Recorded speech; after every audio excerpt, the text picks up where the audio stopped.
Monday, Mansfield today, and being a Monday, of course, we always start with the look at the financial week ahead. And are we now seeing the effects of Ukraine and the war there? Not only here, but all over the world. Chris, good morning to you.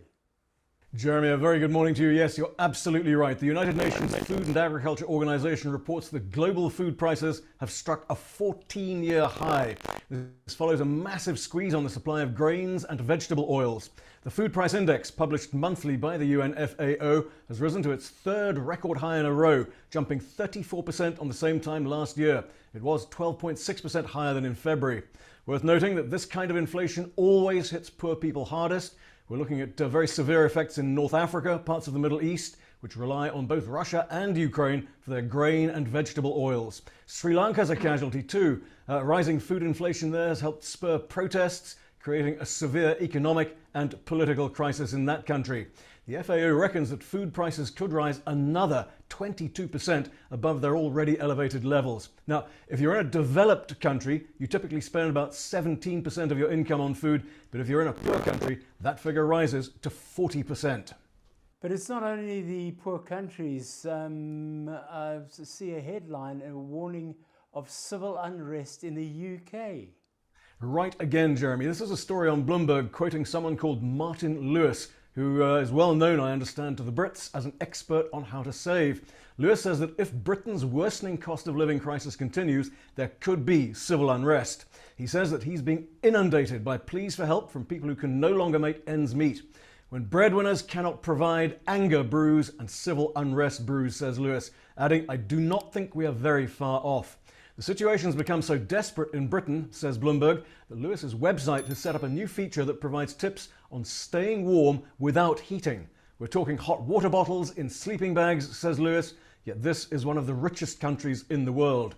Britain, of course, has been hammered not just by food inflation, but also by enormous jumps in the cost of fuel.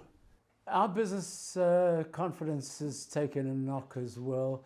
Is this also a result of that particular crisis and war? Jeremy, yes it is. The monthly South African Chamber of Commerce and Industry Business Confidence Index has slipped in March, coming in at 95.6 index points, down from 96.9 in February. SACCI CEO Alan Mukoki points directly to the Russia-Ukraine war and its effect on volatility, supply chain disruptions and sanctions. However, he's also concerned about local socio-economic unrest. Worth noting, though, that the SACCI index for the first quarter as a whole is pointing up. 2.3 index points on the last quarter of last year, as well as the first quarter of last year. And part of that, says Mukoki, is the positive reaction to the lifting of the last lockdown regulations. And that chamber has yet again called for government to reform the economy. At the same time as it released the latest index figures, Jeremy, SACCI called for the prioritisation of reforms, a focus on increasing fixed investment and the creation of a better short-term business climate to allow for private sector-led growth. The private sector, it says, has the potential to finally put South Africa on a path of science-based planning underpinned by the meritocracy drive and visible public sector accountability. Now, I don't know about you, it's the first I've heard of this thing called science-based planning, but I think we get the drift. Public sector accountability, though, until President Ramaphosa fires a few idle and or incompetent cabinet ministers and sets an example, that is just not going to happen. In fairness, the President did say in his State of the Nation speech that job creation must be led by the private sector, but the SACCI notes that government still spends more on welfare than it does on the economy's productive sector. For example, commodity prices worldwide well up, but we can't take advantage of them because of the poor performance of our railways and our ports. Also helping, or at least it might, a decision by the electricity regulator to lock down on a price hike of 7.5% pending public hearings. That could help. Well, let's stress the word could in that question. NERSA has approved an increase in municipal electricity tariffs just under 7.5%. It says that it did not bother holding public hearings, as it's supposed to do by law, because in the past, no one bothered showing up. Now, it says, many stakeholders have requested hearings, and it will go ahead with them. Will it change the outcome?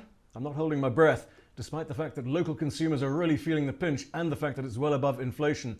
NERSA says it wants to be transparent. Sounds to me like they're just looking for a rubber stamp.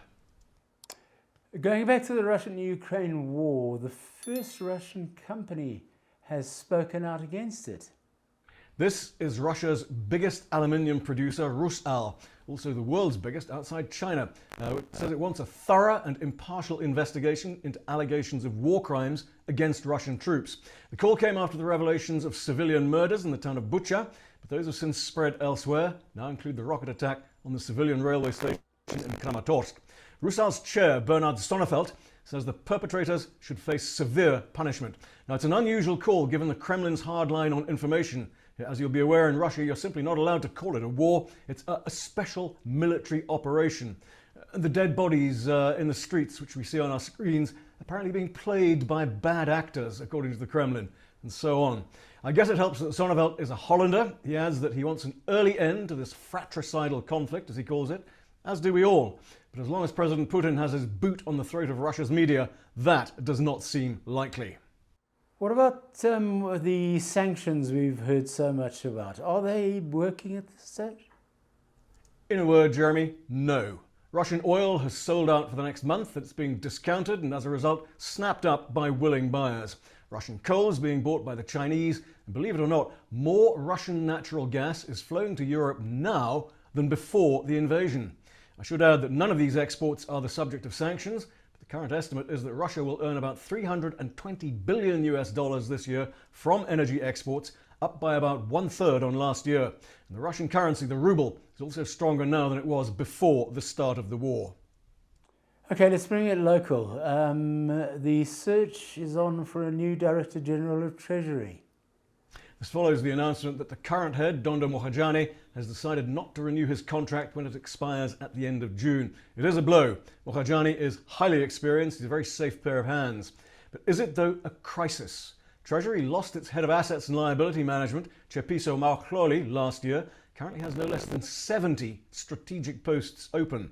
But no, Finance Minister Enoch Godongwana, quoted by Business Day, says it's not a crisis because there is a depth of skills at Treasury. He points to government budget cuts across all departments as the primary reasons for Treasury struggling to fill some of the positions. And Mohajani himself has given no reason for his decision to quit, except to say he's pursuing opportunities in the private sector. And no, they're not in either finance or banking. Treasury, of course, absolutely central in the fight against state capture. And finally, that strike at Sibanye-Stillwater at the gold mines, it still continues. Jeremy, it's been running now for over a month with management standing absolutely firm. The argument from the two unions, AMCU and NUM, runs something like this. Miners generally have had a very good year. They need to share some of the good news with the workers. But Sibanye-Stillwater CEO Neil Frenneman says the world is facing a potential economic downturn.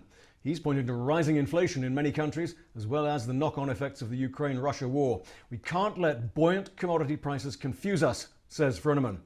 I see reports over the weekend that some of the workers who belong to the striking unions want to switch over to non-striking unions, but I do know that when Frenneman says he's made up his mind, it tends to stay made up. The last strike there 3 years ago lasted 5 months, and eventually it was the unions who cracked. I'll lay money, Jeremy, the same thing happens this time around. Chris, thank you very much for your insight. Chris Gibbons, our business analyst on Mansfield Today. Every Monday he updates the markets. We'll chat to you soon, Chris. Thank you. And thank you for watching. If you enjoyed the program, remember to hit your subscribe button. We'll talk to you tomorrow when we have Advocate Lance Brogden in with legal matters. Until then, bye-bye.